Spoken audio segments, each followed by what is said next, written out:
Hii ni treatment nzuri sana kwa wewe mwanamke ambaye umetafuta mtoto kwa muda mrefu sana na haujapata.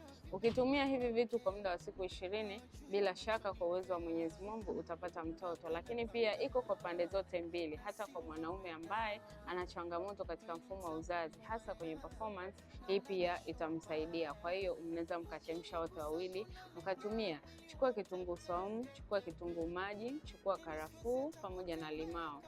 Vikatekate then chemsha pamoja, vichemke vizuri, halafu chuja katika glasi. Ukishamaliza kuchuja, chukua kijiko kimoja cha asali, changanya mle. Wakati huo ushachuja, koroga, tumia asubuhi na jioni kwa muda wa siku 20 na kuendelea.